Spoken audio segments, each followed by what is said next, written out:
You've arrived at the Texas to Tennessee podcast, your home for your favorite independent artists and a couple of guys you've never heard of. Who? It was Texas, it was Tennessee. It was what I had coming to me. You were unlike any. Howdy, folks. Welcome in. You have arrived at the Texas to Tennessee podcast. My name is Steve. Over to the, I don't know, in one of the boxes with the white Dustin Perkins shirt on, that's Soul Gravy. Howdy, howdy. How are you, sir? And I'm great since I got the Dustin Perkins shirt on. Yeah. You're looking good, man. Appreciate it. Tonight, folks, we have the special pleasure of having our friend Seth Van Dover on with us. Welcome in, Seth. Thank y'all for having me. It's a pleasure to be here. Dude, we're fired up to have you. I've got a bunch of questions for you, so hopefully you are prepared. All right, let it roll. Let it roll. All right, cool. Folks, if you are on TikTok, we're up and rolling tonight. Good to see you on TikTok. YouTube is our preferred channel for this just because the chat is very functional and you can ask questions. We may or may not use them. And on TikTok, they only see me, so. Right. Maybe maybe that's the way to go. Maybe TikTok should be our preferred place. But we're super excited to have you. And thank you for being here. I think to get started, Seth, if you don't mind, just taking a couple minutes and giving us a little bit of your backstory. Yeah. And then, we will get into some shenanigans after that. Yeah. So my name's Seth Van Dover. I'm 26 years old, from Little Rock, Arkansas, born and raised, and grew up around music all my life, but never really dug into it. I mean, I played the drums for a little bit when I was in middle school, and then went to college. COVID hit, and I feel like everybody kind of picked their COVID project or whatever hobby to pick up, and mine was the guitar, and I'd never played the guitar ever, and just that's when I started and worked a year after I graduated, and then moved down to Fort Worth, Texas to play music, and been playing ever since.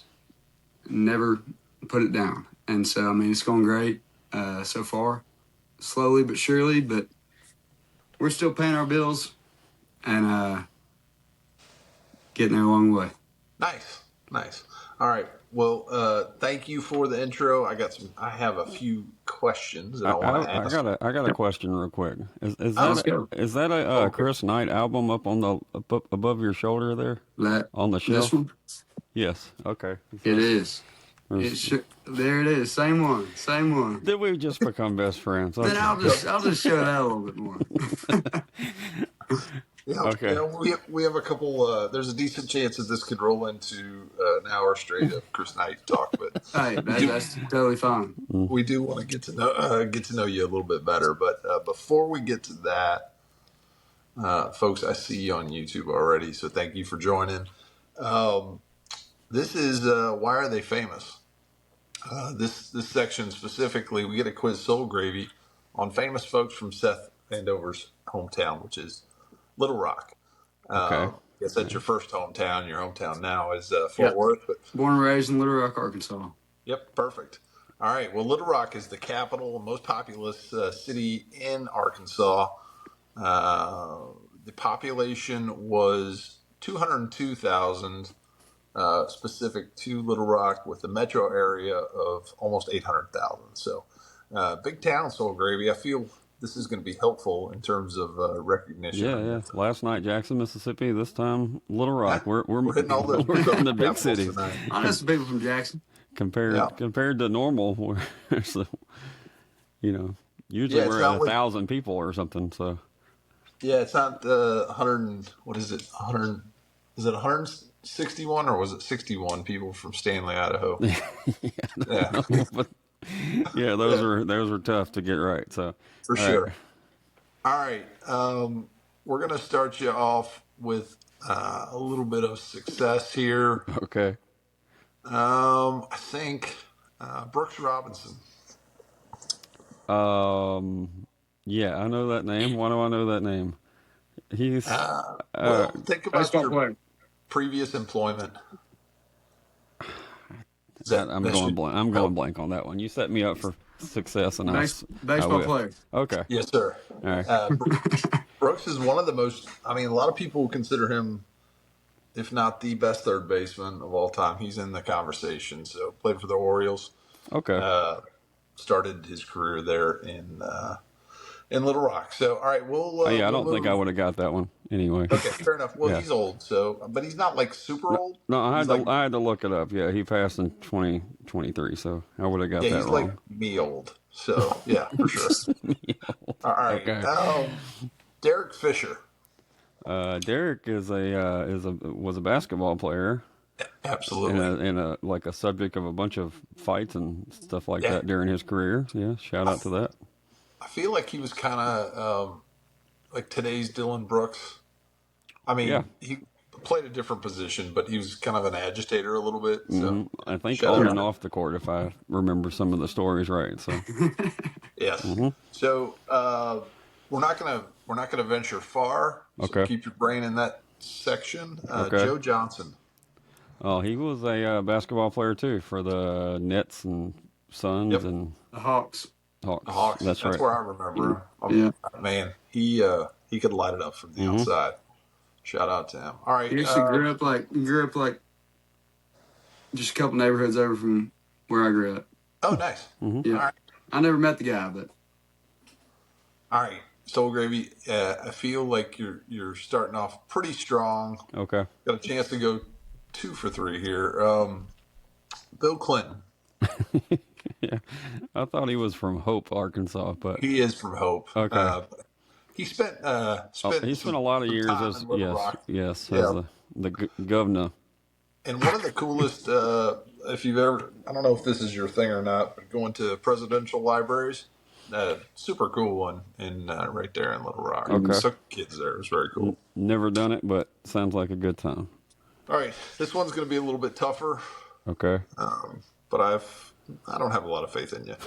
Richard Thalmeyer. I don't think I'm familiar with his work. What did Richard do?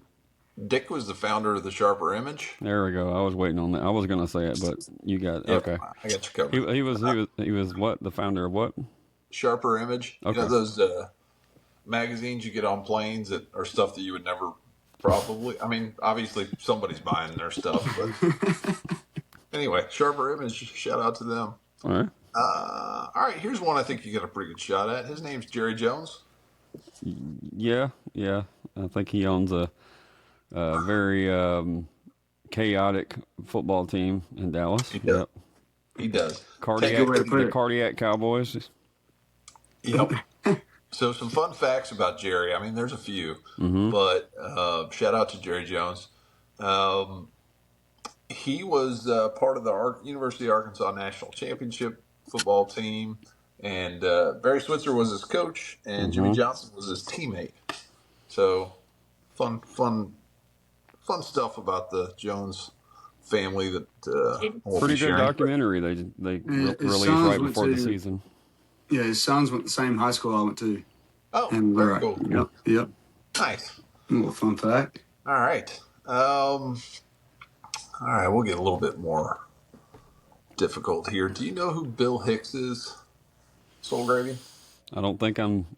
All right, he's a comedian. Okay. I can't really get too far into Bill, but I'm gonna look up a face, but you continue on. See if that helps. While you're there, look up Amy Lee.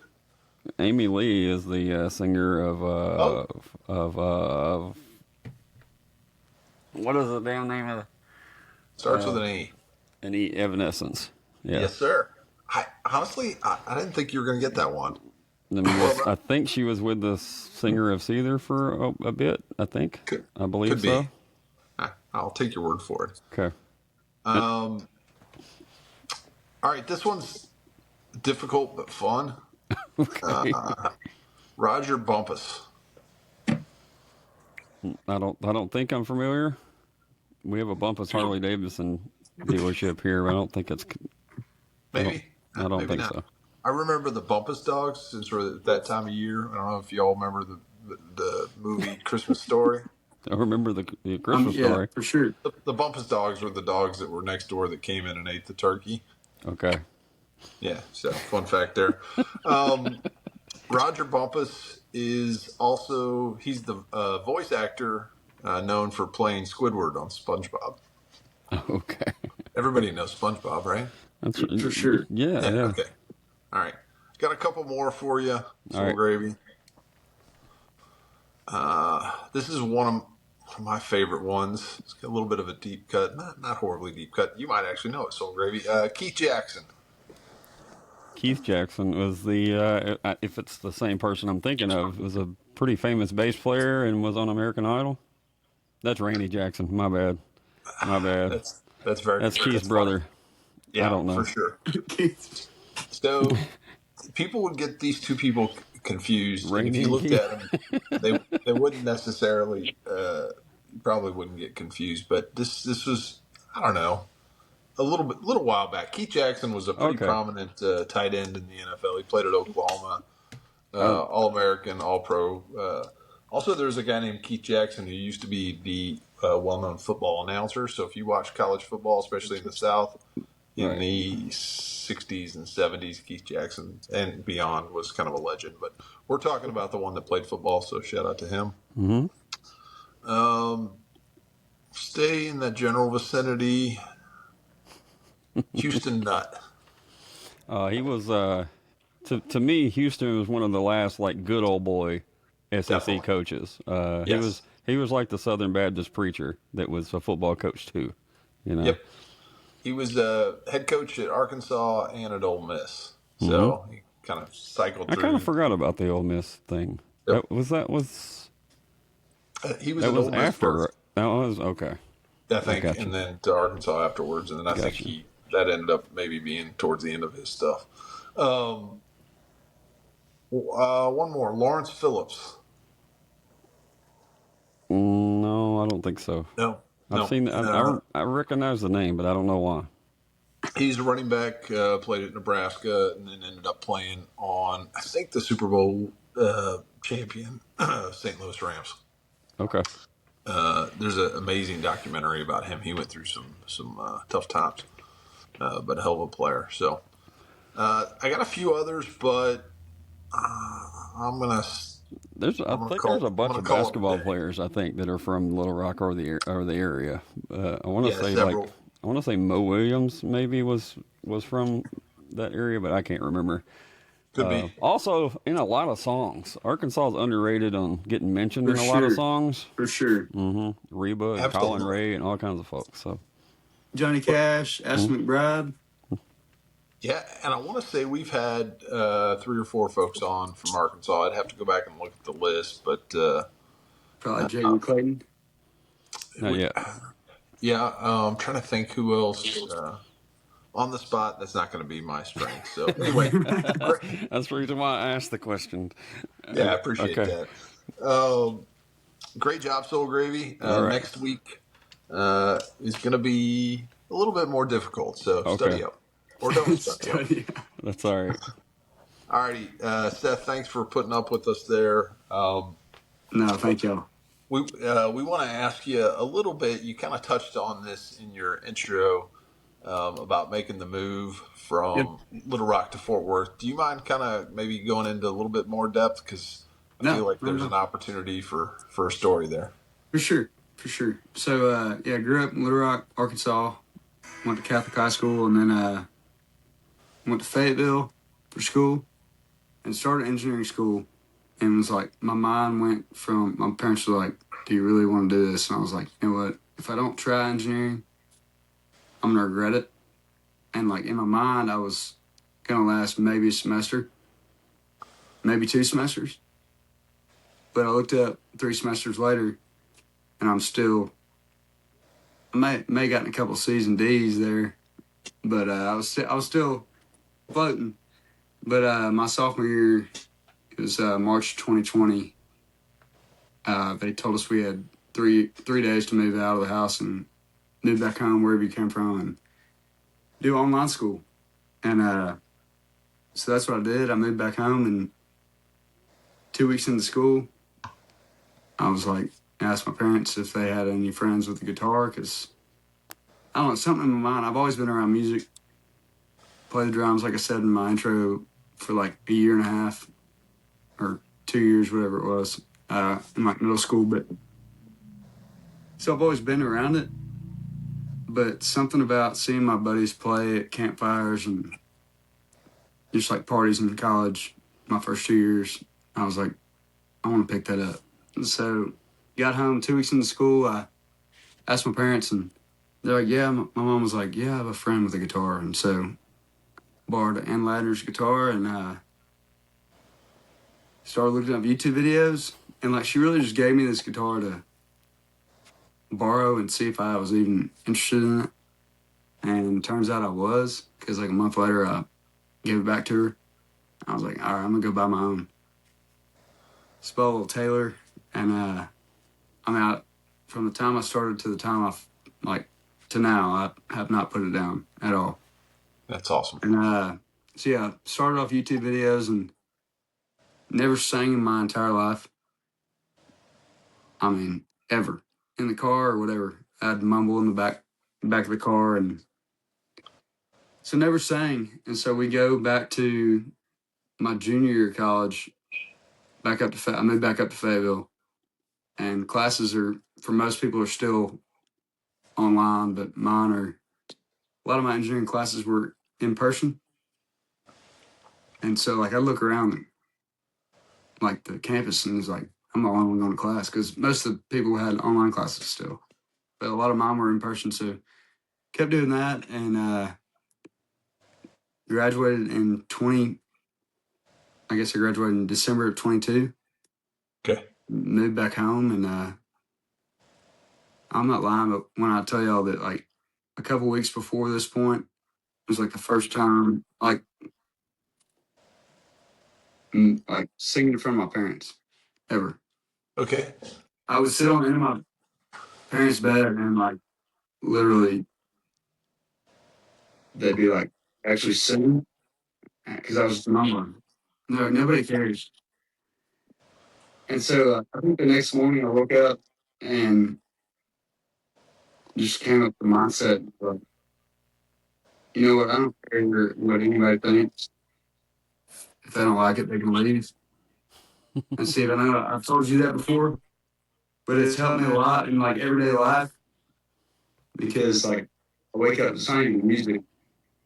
It's like I get out of bed and it's helped me my whole everything, I don't know, in life. And so 3 weeks later, I played my first gig on January 6th, 23. And this is right before I start my job. So I go to Monroe, Arkansas, and play my first gig at the Monroe Tavern, little town in East Arkansas. And there's about 7 people there. 5 of them are family. But they wanted us to play from 8 to midnight. And so I got my buddy Andrew Rhea, who's one of the guys that like influenced me to start playing the guitar. And we played from 8 to midnight. And those 2 people that were not my family stuck around from 8 to midnight. So I was like, you know what, maybe I don't suck that bad. And at that time, I did suck very, very bad. But we're still here. So I played that gig. That's my first time playing. 2 weeks later, I started working at Garver Engineering in Little Rock. And worked for a year there. Played music kind of off and on.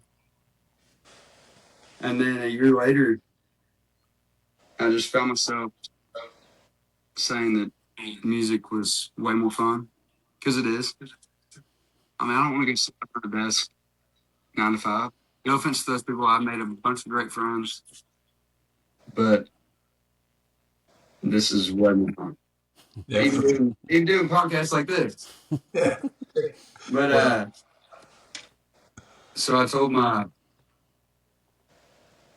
workers we had to be called to leave.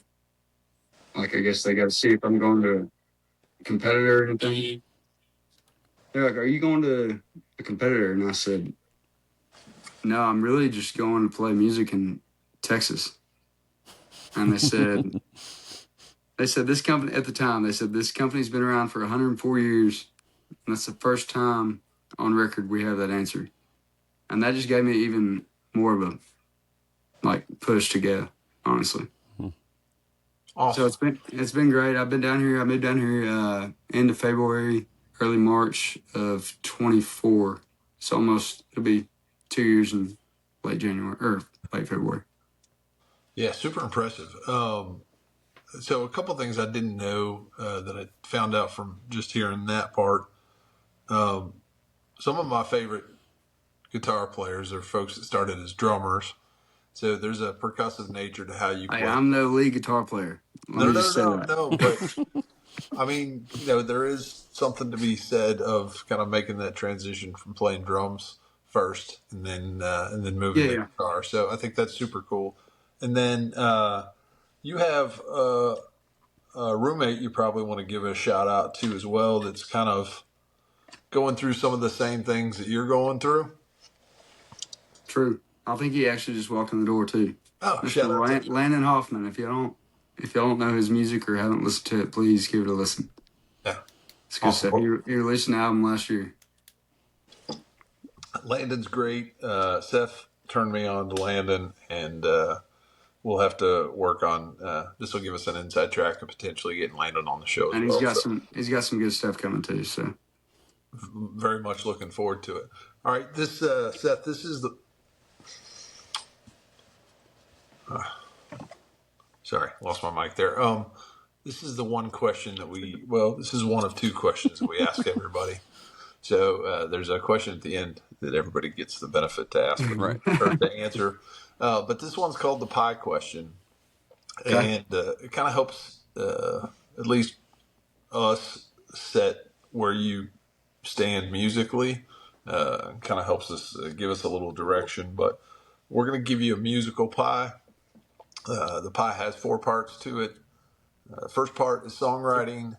The second piece of pie is recording. The third piece is performing.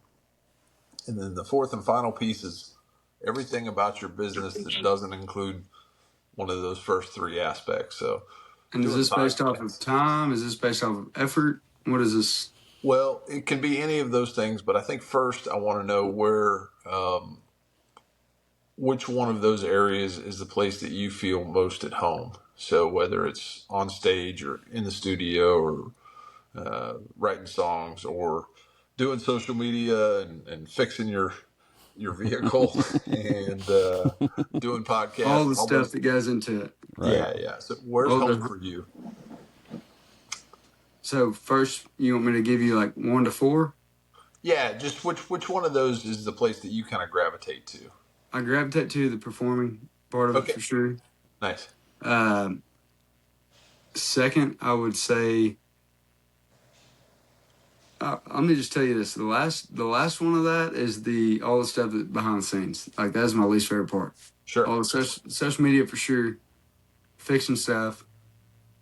I mean, all the logistics side of that. I mean, I'm an independent artist, so I'm doing it all myself, and it's kind of weighing on me. I'm not gonna lie, sure. But the performing, the studio is probably the third. So writing is definitely second, and writing and performing are definitely pretty high. Writing's one of my favorite things to do when I have the time to do it, which is tough to have that balance with doing all the social media on my own and sure all the other stuff. But yeah, I'd say writing and performing are my top 2. Does and I don't know if you view it this way, but does performing feel kind of like the reward for all the other hard work that you do? 100%. Okay. Yeah.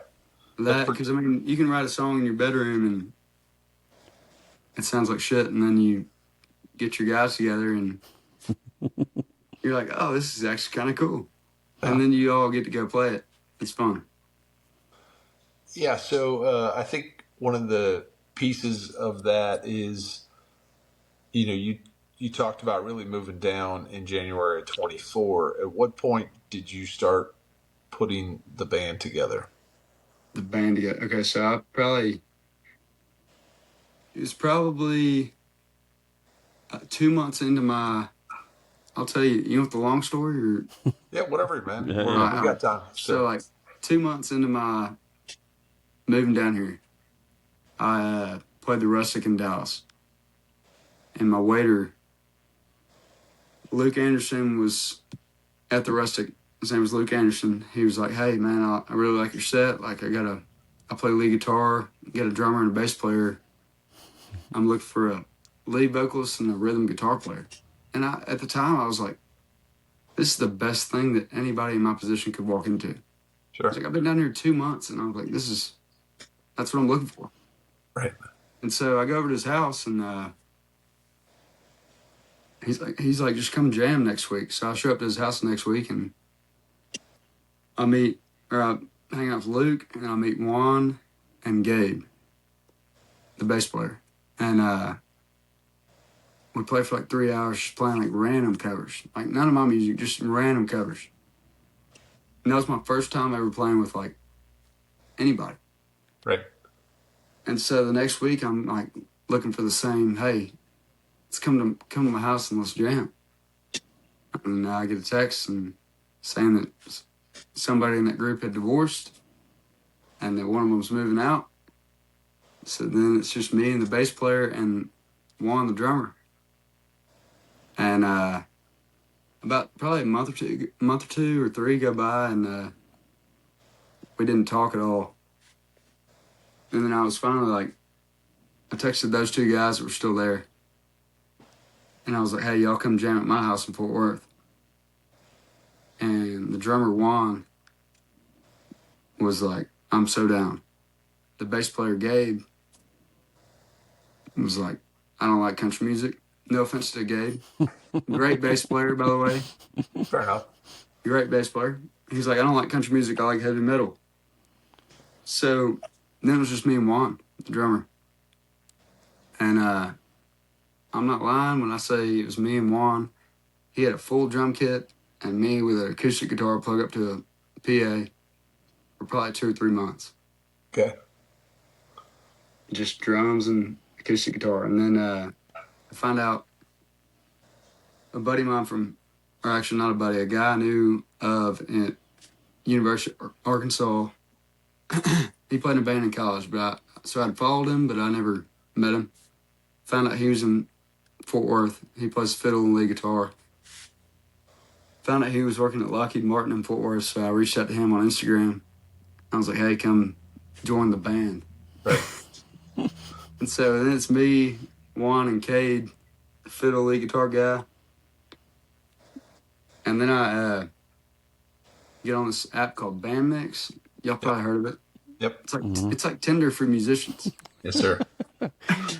Where they can all like judge each other and make fun of each Yeah, other. yeah. You can type in what you're yeah. looking for and No, you can message each other. So I got Caesar was my first bass player and great bass player, great guy. And then he eventually left the band due to family reasons, and so then got back on Bandmix and found Isaiah, who was one of the first guys. I went to Magnolia Motor Lounge my first week of moving to Fort Worth to the Songwriters Night. And Isaiah was, besides Dave, the bartender, Isaiah was the second guy I met. And that was the first time I ever met him. And the second time I ever saw the dude was when he showed up to play the bass in my house after I connected with him again. Nice. So I had a band going for over a year, but Isaiah's been with us for, I want to say, 8 months or so. Yeah. Well. But yeah, that's the long story, but there's more to that. But yeah. Yeah. No, that's perfect because, I think, it's not a secret. There are some other folks that are playing music in Fort Worth, especially down around the stockyards and whatnot. So it's easy to get stuck. I don't want to say stuck, but it's easy to get in that. Nothing's easy, but you can get into that space where you're just the singer-songwriter guy and just doing everything acoustic, and having an actual band, I think, adds a little extra credibility. So for sure. Good on you for getting that squared away pretty early, because that can be tough. Well, the thing is, right now they all have full-time jobs still, so it's tough to. I love all those dudes. They're like my best friends, but for sure. It's tough getting them to. I mean, it's tough to ask off work. So I mean, right now it's a little tough booking shows and stuff, but we make it happen some way or another. But I'm hoping this next year we can get way more full band shows for sure. Cool, awesome. All right, so great. Man, talking to folks over time of the pod, it's crazy to how 2020 seems to come up quite a bit as far as, you know, where some people like bowed out of music during that time, and then there are a lot of people, you know, question whether they should keep going, and then there's a lot of people that kind of fell into your category where they're, whether it's like, I don't think I like doing this job anymore. I'm going to start doing, you know, what I want to do, because a lot of them, we've had a couple that actually lost their job during that time, so they're like, what the hell, you know, I might as well do what I want. It's crazy how that time period shaped a lot of independent musicians. I mean, COVID was the best thing that ever happened to me. On your part. I mean, yeah. That's and so when you get to Fort Worth, and you're still banging out song, you know, trying to get the gigs by yourself and stuff like that. Was it was it kind of a culture shock, or was it, you know, how did it go, you know, right off the bat for you? So it was a culture shock. And so when the first couple of weeks, Fort Worth, we can hear us now, Tabo. Yeah, it was a culture shock for sure at first. And then, I mean, honestly, going to Magnolia Motor Lounge, that's where I probably met 90% of the people I know in the music world in Fort Worth, DFW area. And so that was a great start. I mean, I probably went there 5 days into being in Fort Worth. And so it was great meeting all those people. I'm not saying they were the bookers, but they had a bunch of connections that they gave me to book shows. So like the first week was culture shock for sure. But then after that, I found like relief, and I was like, you know what? I actually started to book shows, and I was like, I can get by for sure. Well, I mean, why Fort Worth, or why? I mean, we know why, but to people listening to the podcast, you know, because Little Rock's a fairly, you know, it's a pretty big city. You could get gigs around town and wherever else. No, I understand. But it's. I understand. I'm in the Memphis area too, so you know, if you're not playing, you know, Journey covers, it's harder to get gigs. So I understand. I mean, I could play the same 3 or 4 places every week, but like the same amount of. So you already knew about the scene that was Fort Worth, and how did you know about that? I'd heard that it was like coming up before I moved down here. Gotcha. But my cousin went to TCU, and I came down here my first time ever in Fort Worth, my senior year of college, which was 22. And I visited my cousin, and I was down here for maybe, not even a full weekend, like maybe 18 hours or something, and I don't know what it was, but I fell in love with the place. I was like, this reminds me of my hometown of Little Rock, Arkansas. Like, the people are laid back. Like, it's not all uppity, like trying to keep up with everybody. So that drew me close to it. And then I found out the music scene was kind of on the come up. And so, I don't know, it just drew me closer. Because no offense to Nashville, nothing against Nashville, but I feel like everybody's kind of competing with each other. Yeah. And like when I moved down here, I found a great group of guys, and still have like such a close group of singer-songwriters, and even people that are just like interested in music and come to shows. Like, they're like so close-knit that it drew me really close to it. Well, shout out to, we talked about the chat earlier. Thanks for the folks that come through the chats, Dr. Mike and Country versus Metal, your old friend Patrick. I know you know him. Patrick, what's up? So as far as writing songs, we'll lead this to the halftime song. as far as there's a huge difference between playing covers and trying to force out your original songs. I talk about it all the time. But people will listen to a shitty version of Neon Moon, but it's hard. but it's hard to get them to listen to. That's so true. A great version, a great even if it's another great song, it's harder to get them to listen to it.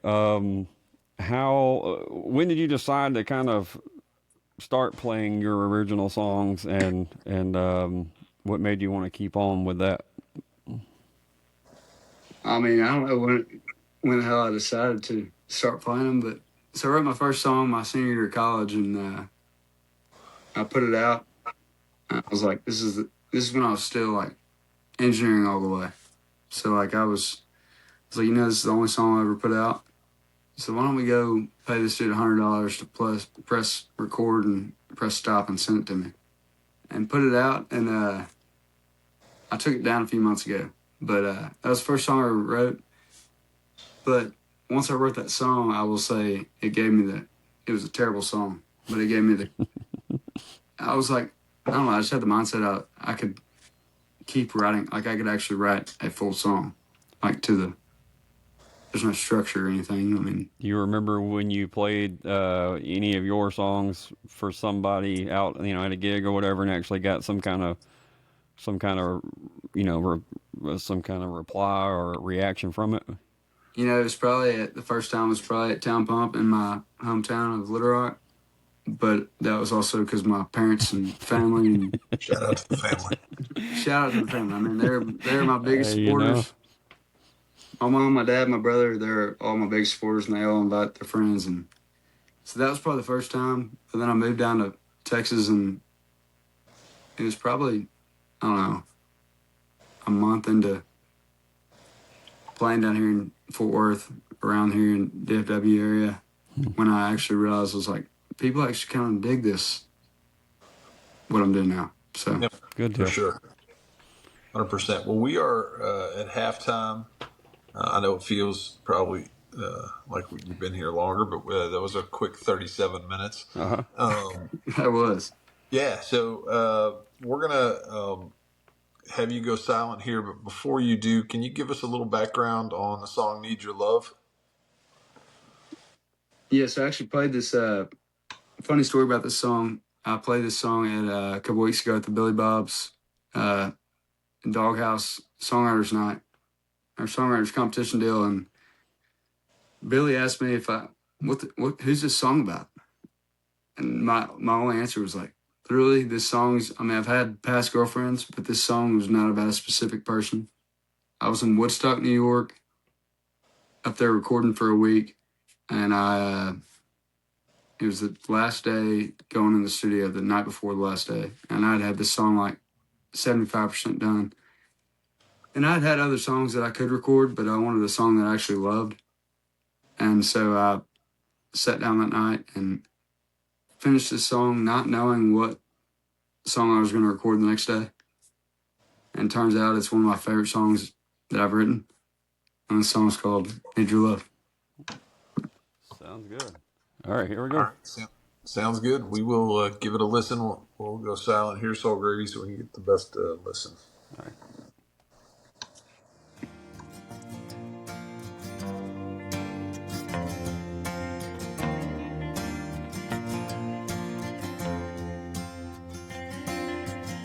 Eyes wide open, it's 3 a.m. Lately I've been sleeping in. Miss your sweet voice when you call. Tried my best to treat you right, gave you everything, you killed my pride. Lit the match just to watch it fall.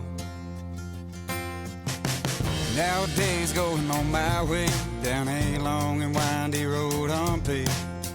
Late nights stuck in a living haze. Go and smoke for smoke, drink for drink, ain't the way it's supposed to be. One day they'll be singing Amazing Grace. I've been drinking, smoking and I sing. Too damn much, babe, living like a man on the run. It's so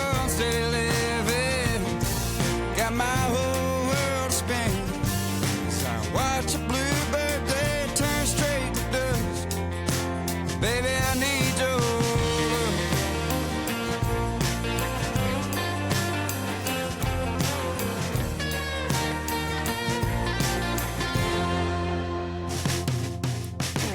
Mama called late last night, asked if I was doing alright. Told her I was doing fine on my own. Never been a man to tell a lie. As soon as we said goodbye, felt the guilt burn right through my bones. 'Cause I've been drinking, smoking and singing. Too damn much bad living like a man on the run. So instead of living, got my whole world spinning. As I watch a bluebird day turn straight to dust. Baby, I need your love. Yeah, I need your love. I know I ain't the man I used to be. Little love from you is all I need. Been trying to numb the pain for way too long. So I sat down and wrote this song. Baby, I've been drinking, smoking and singing. Too damn much, babe, living like a man on the run. So instead of living, got my whole world spinning. As I watch a bluebird day turn straight to dust. Baby, I need your love. Yeah, I need your love.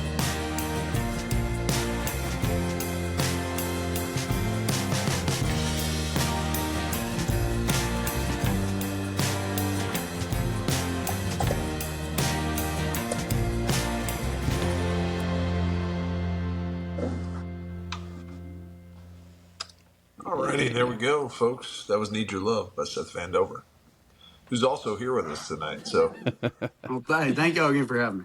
yeah, good stuff. I want to talk a little bit about your touring because Yeah.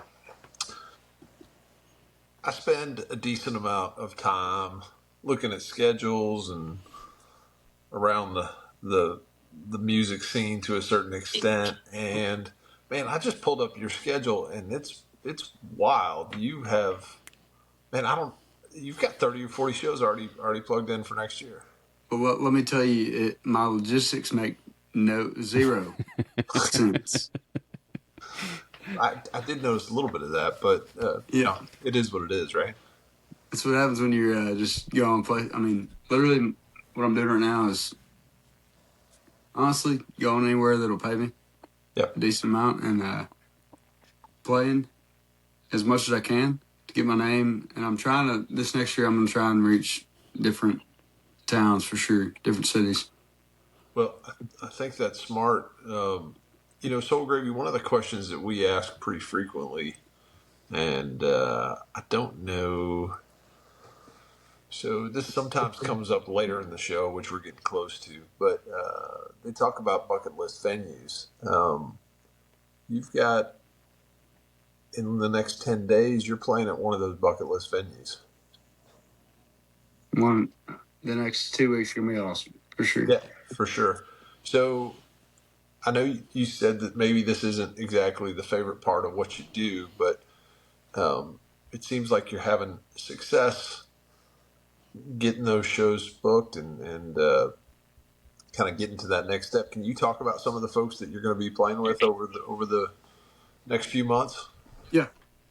So this Thursday, tomorrow night, we'll be at Rhinestone, Carson Jeffrey, and Teague Brothers in Fort Worth, Texas, in the Stockyards. And then I'm actually headed to Mississippi for a gig, and then Arkansas for a gig, and then I'm heading back. And we got band rehearsal Tuesday, Wednesday next week, and then we're headed to Green Hall with William Clark Green, who's one of my all-time favorites, like For sure. from the time I was little. So we'll be at Green Hall Acoustic next Thursday, the 18th, and then full band Friday the 19th, and then be with him at Brownwood, Texas at Waylon and Ray's on the 20th acoustic. And so, I mean, that's just incredible. Yep. And then we're finishing the year off with hometown full band show in Little Rock, Arkansas on the 23rd. So that's fantastic, man. There's a sentiment going around about live music, and sometimes it's easy to fall into the trap of, like, hey, things maybe aren't as great as they once were, or, we'd like to have, obviously we always want to have more people out at the live show, but there are, I think I said we've done about 180 of these. There are probably about 167 of the folks that we've talked to that would give just about anything to be opening for William Clark Green at Green Hall. Like, that's amazing. So grateful. Yeah, for sure. And then I know you probably also want to give a shout out to our boys, the Drop Tines. I know they've been good to you as well. Yes, 100%. I mean, they literally have really helped me out a ton, but honestly got me to the place where I'm at. Just like being able to play these venues that me and my band could not headline right now. Mm-hmm. I mean, we opened for them at House of Blues in Dallas, and then Tannehill's and George's. That was acoustic, but I mean, just like I played a full band show at George's in Fayetteville, Arkansas 2 months ago, and I don't think they would have ever given us a shot if it weren't for that. And like House of Blues and Tannehill's is huge. Those are two of my favorite venues I've ever played, for sure. Yeah, they're great. Well, very excited about that, and we're looking forward to making our schedule fit to get out to see you a little bit more often. So, congrats. Love to see y'all. Thank you. I know that sometimes when you cross that Texas-Oklahoma line and start heading east, the red dirt scene can get smaller and smaller and smaller. Even in West Tennessee, a lot of I would bet if I started asking people who William Clark Green is, the percentage of people that would know who he is probably gets pretty small. Which is like terrible. I know it's true, but it's terrible. Like dude is so underrated. It's that was telling Talbot a couple of weeks ago, for some reason at work I had to listen to FM radio, which normally I'm like, oh shit, and like, here we go. I get to listen to the same 20 songs all day. Yay, right? But they played some. They played Turnpike, and I'm like, holy shit, I have mixed feelings about it. I was like, what, I'm like, congratulations to them. This is ours. Yeah. Go get your own music. Talk about the CMAs. I mean, they had Stephen Wilson Jr. and Ray Clay Strays up there. No doubt about it. Yeah, pretty cool. That's huge. Somebody's figuring out that there's money to be made in all these places, right? So I agree. So did you grow up on that music as far as the red dirt scene, or how did that kind of? So I grew up on like literally the first song I remember. I got done with a baseball game. I think it was probably still in pitching machine, where you put the ball in the machine and it's got that wheel that spits it out to you. I got my dad's truck, and he played William by Chris Knight. Okay. And that was literally the first song I remember hearing. That was not like a country, radio. It was, but like I remember the place I was at. That was the first song I remember hearing ever. And I was probably 8 years old, but I'd heard a bunch of songs before that, but at the same time, that was the first one that I still remember to this day. So that the kind of type of music was his jam. Yeah. Yeah. My dad, he's always loved Chris Knight, Robert Keane, and all these just like singer-songwriters, and so that's why still to this day, I saw Chris Knight play an acoustic show at the Rev Room in Little Rock, Arkansas, which that's where we're playing on the 23rd, full band. But so I'm playing an acoustic gig there, and still to this day is one of my favorite shows I've ever been to. Just great song after great song. I mean, Crazy. Yeah. I know they're all dark as hell, but like it's just great songwriting. And like Cody Jinks, I mean, one of my favorite like storytellers for sure. Yeah, good deal. Yeah. Soul Gravy, we made a requirement. I don't know if you knew this, but when we do the prep call, we're like, hey, if you have any Chris Knight albums that you could put up in the background, that would be helpful. I got you. It'll make the podcast go better. So, Hey, well done. Mine is signed too, by the way. Oh, mine's not signed. Did you pay extra $5 for that? Or $10? Yeah, I did. I should have done that too. Yeah, for sure. No, that's cool though. I'm glad to hear that because not that William Clark and Chris Knight are exactly the same or anything, but when you start going down that rabbit hole, they start connecting together pretty quick. Sure. A lot of guys like that between Boland and whoever the list would be. So that's cool. I'm glad to know that there's parents out there letting their kids listen to good music besides other than just me. Yeah, for sure. My dad is a huge Chris Knight fan. Good deal. All right, Talbot. Well, we are, believe it or not, we're ready for a little rapid fire, and then we're going to get y'all warmed up for the final question tonight. I've also seen this band at the Rev Room before, too, American Aquarium. I saw them at, have you ever been to the Whitewater Tavern in Little Rock? Yeah. I saw them at Whitewater, and then my buddy Leon Meisen opened for them. It was Leon, then Turnpike, then American. No, it was Leon, then American Aquarium opened for Turnpike in Kansas City.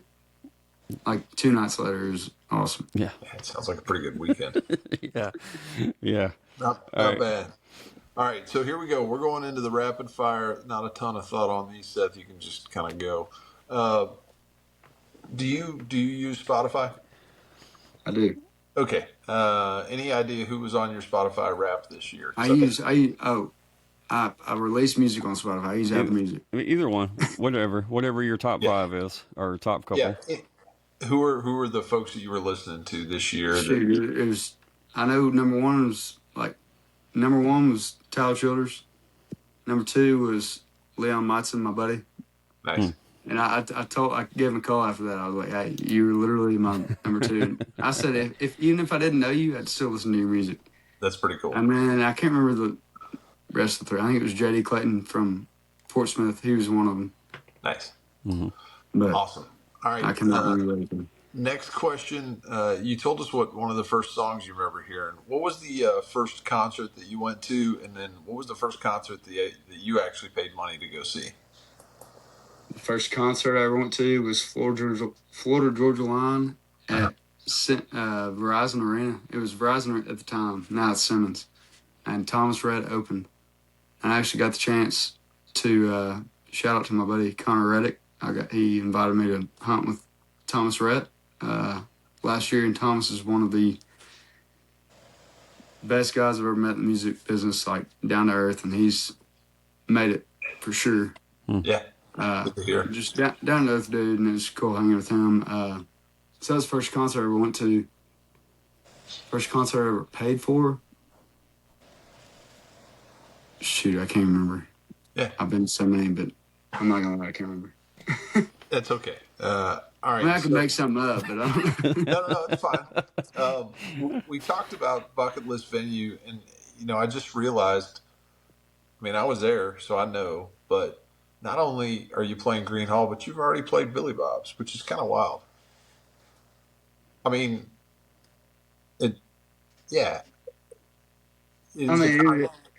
for sure. I mean, to step on that stage was.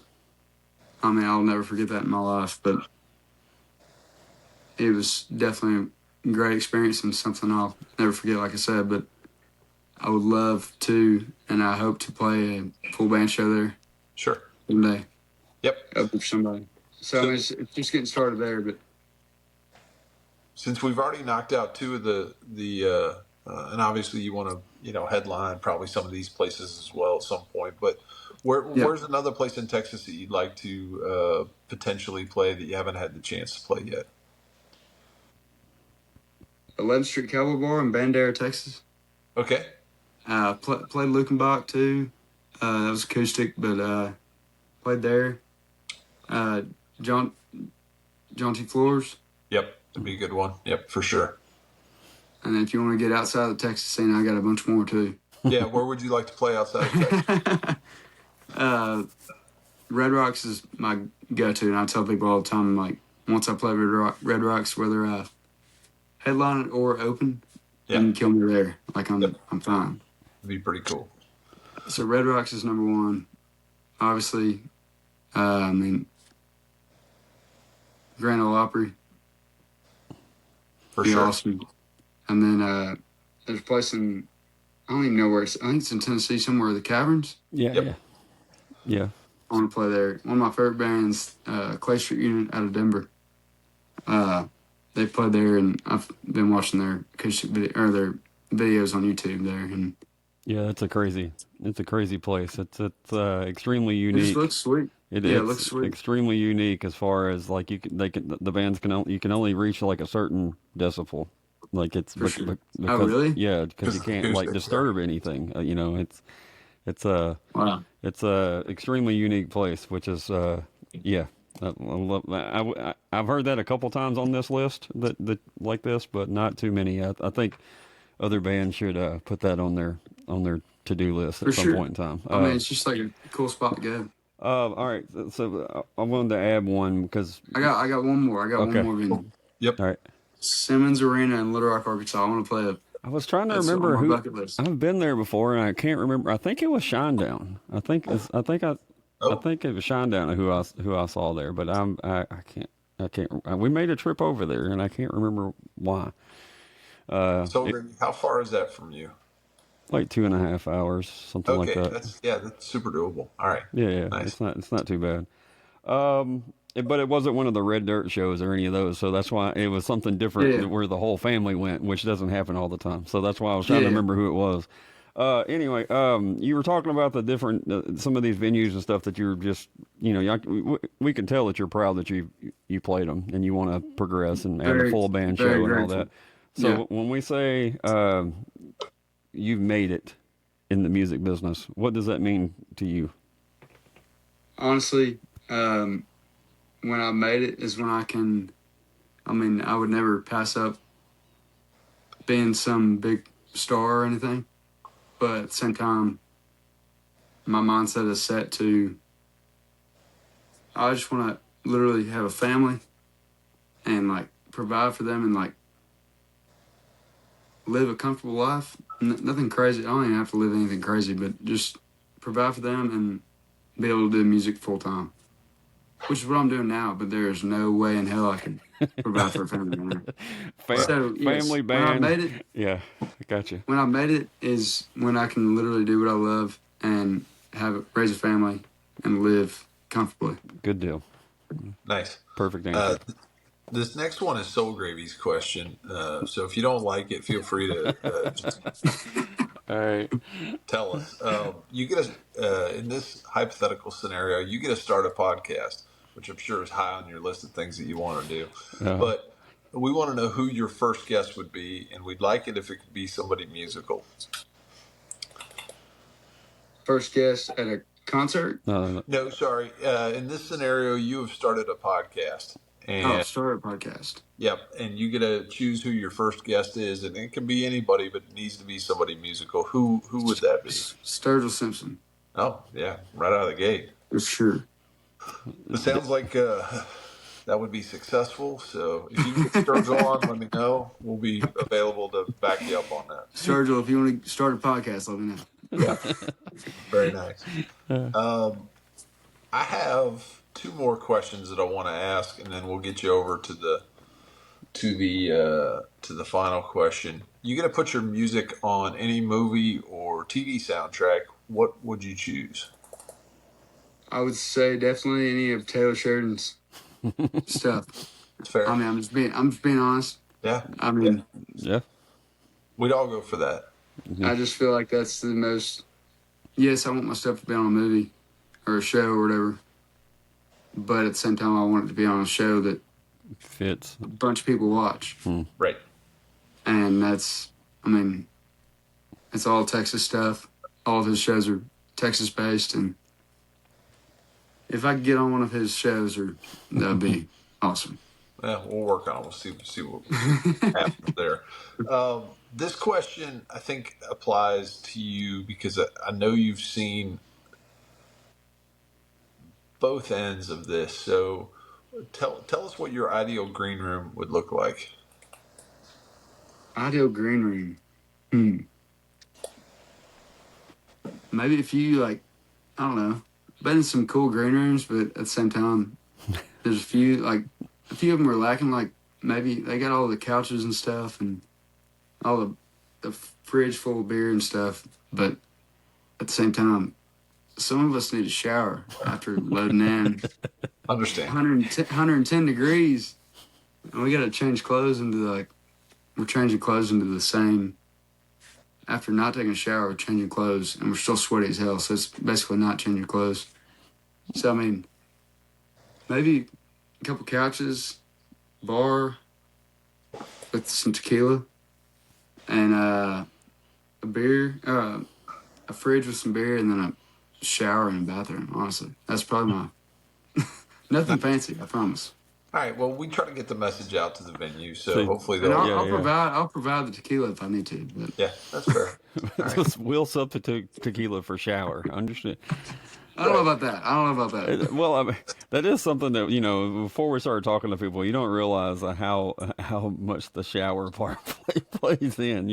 Just to have. You take a shower and you come out like a new man afterwards to get on the road to go to the next one. You're ahead of the game a little bit. It's just something that you just take for granted being the homebody. Sure. So it's like green room roulette the first time through because you don't know exactly what you're going to get. And most venues are like, all right, you load in at 4:00 and you don't play till 8, but then. Sometimes the sound guy shows up late, and that's fine. But so you don't get done with sound check till 6:30 or 7, and then you got an hour to. And you're like, where the hell do I get a shower? Where's the next Loves or the? I don't know. Yeah. Yep. Totally get it. All right. Well, we are ready for Soul Gravy's last question, folks. Thank you for joining us tonight. We appreciate, as always, having you here. Make sure you go out and check out Seth's music wherever you steal music, if it's Apple or Spotify or Shazam or Tidal or Prime or wherever it is. Give this young man a follow, and if you get the chance, come out and see him live. That's right. Go see shows. Go see all these independent guys. Make sure go see a show. Buy a little something to help them. Everybody knows, well, you might not know, but you should know that they don't make money off of anything besides playing the shows and selling some merch. So that if you really want to support independent guys, buy that shirt, buy the whatever they have. I'm sure they would love to shake a hand and sign whatever you have and all that kind of stuff. So the money, the shirt gets them down the road with gas and the meeting people and everything gets them to keep on going. So, all right. For sure. This is the final question. It started off as a joke on episode 1, and now it is requirements. So, Seth, what is your favorite Little Debbie snack? Oh shoot. That's tough. I'm getting freaking Cliff Bars at the gas station for dinner sometimes. Little Debbie. They make those little Christmas trees. Uh-huh. They do. That's probably my favorite one. That's probably my favorite one. Good timely answer. Well done. Damn. All right, folks. Thanks so much for joining us tonight. We'll see you next week. Just a quick peek into next week. We have Rhett Embry and Jake Slay on, so we're going to go a little edgy next week. Looking forward to those Tuesday and Wednesday at 8 o'clock. Same time, same bat channel. See y'all. Thanks. See ya. Thank y'all.